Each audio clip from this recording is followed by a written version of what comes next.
Good morning, everybody. The sunlight is like hitting wherever I move. It's like bright, so I don't know how to. I'll just stay here.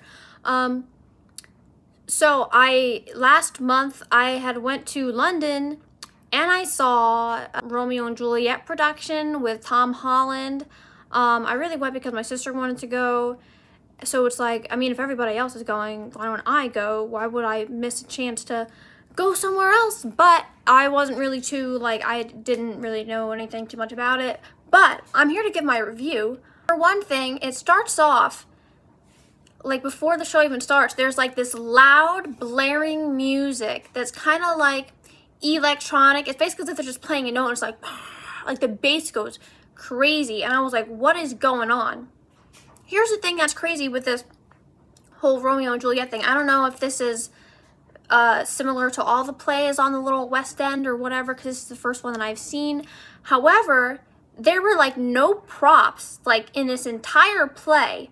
Like, let's say, for example, somebody's stabbing somebody or they're in a fight or whatever. We don't see that. Like, it goes black. Like, the screen, everything goes, like, the whole theater goes black, and then the lights come back on, and now we see blood everywhere. It's like, I didn't see anybody do anything. It's like, okay, can we get a little action here? Like, what was that?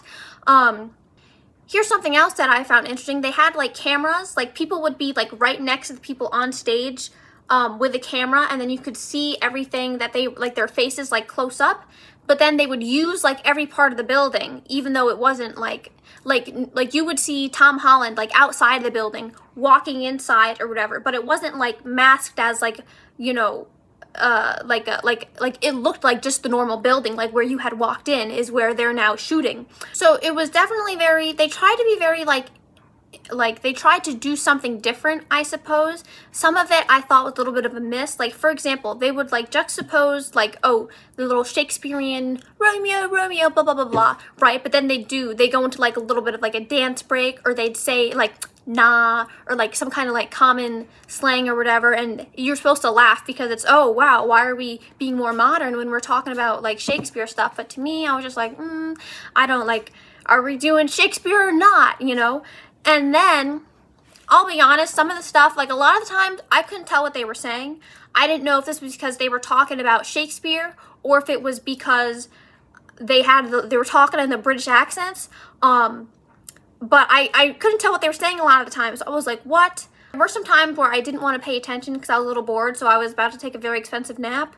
But I didn't quite fall asleep anytime throughout the play. A lot of people were flexing on their choice of the Juliet, and, like, I don't know, I guess they were bullying her, being mean. I didn't think she was a bad Juliet. I thought I was just watching the play, and I was like, okay. But yeah, I definitely don't think it was all that, which I'm not saying that Tom Holland's acting was bad, but it was definitely, like, I don't know that I had to go to London to see that. Most people, I think, probably went because they wanted to see Tom Holland, which is great and all. I do like that haircut that he has.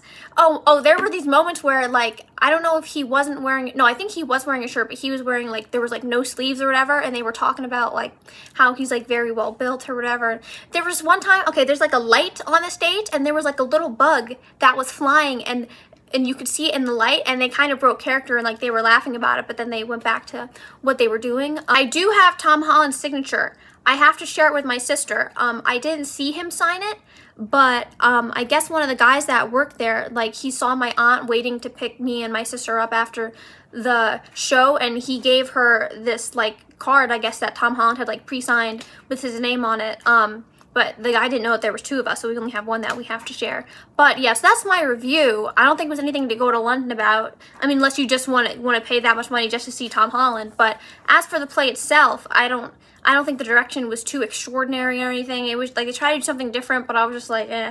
But yeah, that was my review. So just another thing I want to add really quick.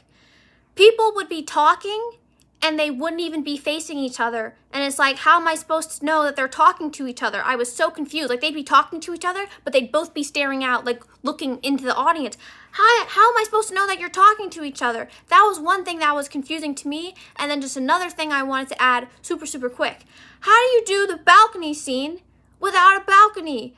When I say, like, there were no props or whatever, like, they were on the ground, like, the entire time or whatever. And it's like, that was something that was interesting to me. It was confusing to me how I was supposed to know that Romeo and Juliet were talking to each other when they were both just looking out into the audience. That was confusing to me, I will say. Maybe that's a me problem, but I feel like that was a bit of an L.